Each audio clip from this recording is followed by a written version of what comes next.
This is a CBS News Detroit update. Good morning, I'm Sandra Ali. We're working to get new details about what appears to be a tragic domestic violence incident out of Dearborn Heights. Shortly after being called to this home on Williams Street for a welfare check, police made two deadly discoveries. A woman shot dead in a car in the garage, the body of a man, the suspected shooter, found inside the house. This is being investigated as a murder-suicide. Again, more information expected later today. The person of interest in the case of three bodies found in a burning car is now facing additional charges this morning. Prosecutors are charging 29-year-old Edward Redding with fleeing and eluding and resisting and obstructing a police officer. Redding is already charged with being a felon in possession of a firearm. Police traced his car to the area where the victims were found, but at this point he's not facing charges linked to the deaths of two women and a girl found in the burning car on Sunday morning. I just feel like we're watching a movie, that we're not, like, this can't be real. This couldn't have happened to my sister or my brother-in-law. The Southgate community coming together to support the family of Amber and Paul Benedict and each other. Amber was killed and her husband badly injured when their home exploded a week ago. Police say the blast is gas-related, but an exact cause is still being investigated. Tonight, the city of Southgate is co-hosting a community gathering to help those dealing with the emotional effects of the tragedy. There's a new confirmed case of the measles here in Michigan. The Mid-Michigan District Health Department keeping an eye on the situation. They say that person recently traveled out of the state, and now they're working with health officials to determine where others may have been exposed as well.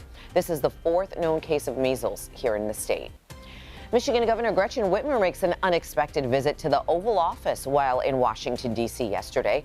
She was part of a bipartisan delegation talking about issues impacting different states. The governor says she was caught off guard when the president praised the work she's doing. She stressed that she does not endorse the moves Mr. Trump is making.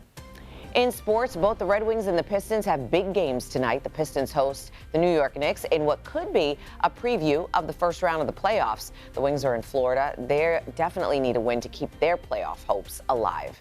All right, let's go ahead and check in now with next weather meteorologist Troy Bridges. Troy, what can we expect today on this Thursday? A rain-snow mix, Sandra. We're noticing that this morning, and on and off through the day, we're going to see that. Minor accumulations at a ½ inch or less on grassy areas. It will melt on contact as it hit the roads.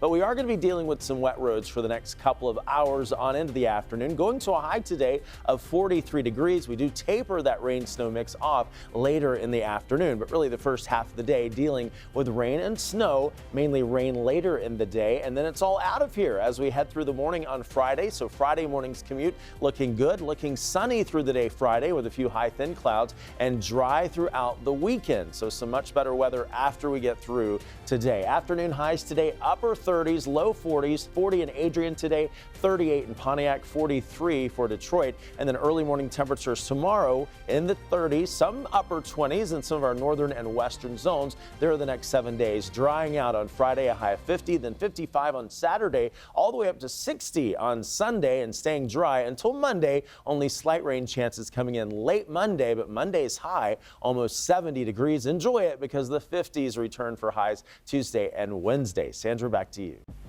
Troy, thank you. That's a look at your headlines. We'll be back later today covering stories that matter to you on air and streaming on the CBS News app and Pluto TV.